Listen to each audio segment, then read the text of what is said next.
The long-awaited Spirit of the North 2, it's here. You could just scream. Yeah, you can make that noise in-game, but I was just as surprised. So Spirit of the North 2 is finally here, and I can thank Silver Linings Interactive. Thank you so much for giving me a key to cover the game. I was so looking forward to it. It looks gorgeous, looks amazing, but I've got some issues and we're going to talk about it. This is a full review.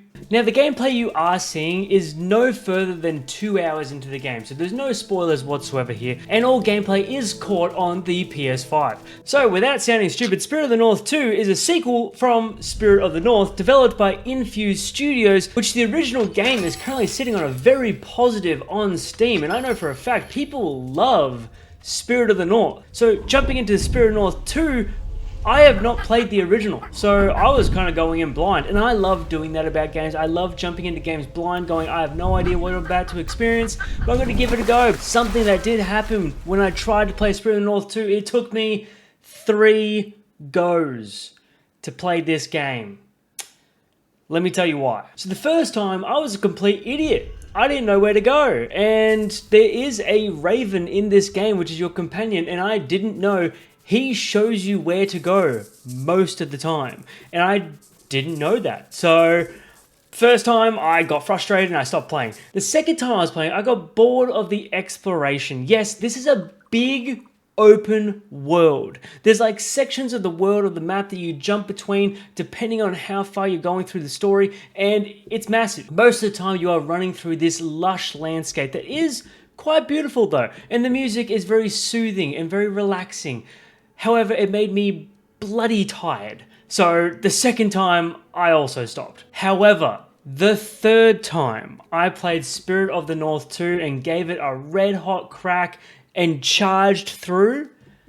I had a pretty good time. I surprised the hell out of myself. I already wrote this game off going, you know what, this is a great indie title. So if you like your indie games, you're going to love Spirit of the North 2. But I wrote it off being like, you know what, maybe the game's not for me. But then I realized I was in the wrong headspace to play this kind of game. So Spirit of the North 2 is definitely a relaxing exploration game. So let's just start from the start and let's just talk about the story. So in Spirit of the North 2, you play a fox that is very, very far away from home. In an ancient world left in ruin, you embark on this journey with your wise companion, a raven. Seek out lost legendary guardians, release them from the grasp of the dark shaman. Grimnir. I hope I said that right, because it's spelt weird. It's spelled like this. Anyway, in this game, you'll go from section of section to the map, collecting gems and orbs, I'm not actually quite sure what they're called, to open doors to then rescue these legendary guardians, and it can't be any more simple than that. So,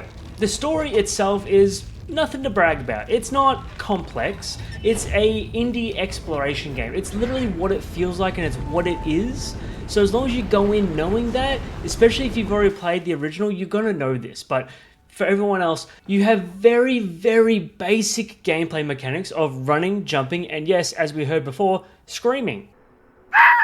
And throughout the game, you'll be participating in platforming and very simple puzzles. Most puzzles revolve around flicking a lever, grabbing something of weight to hold down a pressure pad. Very simple stuff, but wholesome, relaxing stuff at the same time. You will also level up, get skill points, get new abilities, such as gliding right here. This was a lot of fun, and thank the Lord, because the fall damage is brutal. I died way too many times to fall damage. So once you get this glide ability, it is beautiful. And that really is what Spirit of the North 2 is all about. The further you progress through the game, the more little abilities you get, the more attached you kind of get to your fox and raven companion. And there's no words spoken in this game, but it's just beautiful moments, especially between this first boss, which is, I believe it's also a raven, but it is gorgeous of an ending of this boss battle. And like I said, this is just the first boss within the first 2 hours of the game, so there's no spoilers. Don't worry about it. No stress. There's plenty of other bosses to come.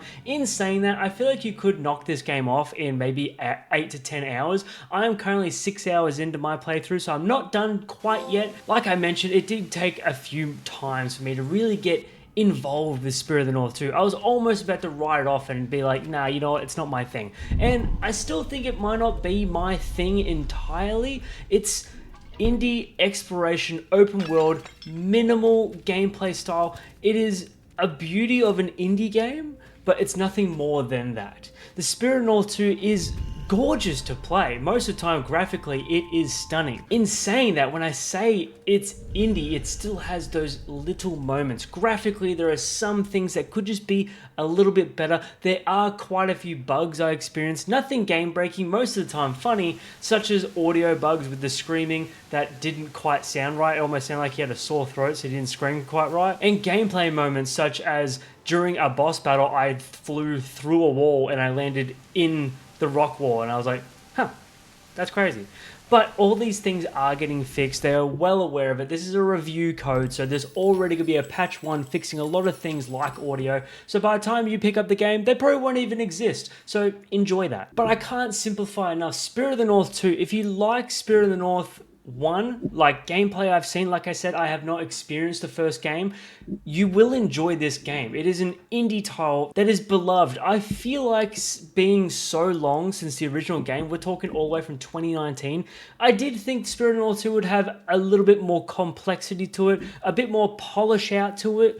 That wasn't quite there. It still feels like an indie title. There are beautiful moments in this game. Graphically, gameplay-wise, it's a good game. Is it a great game? Not quite. If you're a fan of this style, you're gonna love it, but beyond that, it's just another game. It's not going anywhere, but it's fun to play. And for a price tag of only 60 bucks for physical at our local EB game store, it's not exactly expensive either, so they're pricing it accordingly. I almost forgot to mention that there's a photo mode, and photo mode is actually really thought out. It's fantastic. I loved it. I took this one photo, which I'll put it up here, but I just love photo mode. There's some things, I don't use it all the time, but when I catch that one moment, I'm like, yeah, that's nice. I like that that's included. One annoyance I did have with the game that I do want to mention is the lack of fast travel. This world is quite expansive. It doesn't really interconnect. There's only one way you can really go from point A to point B.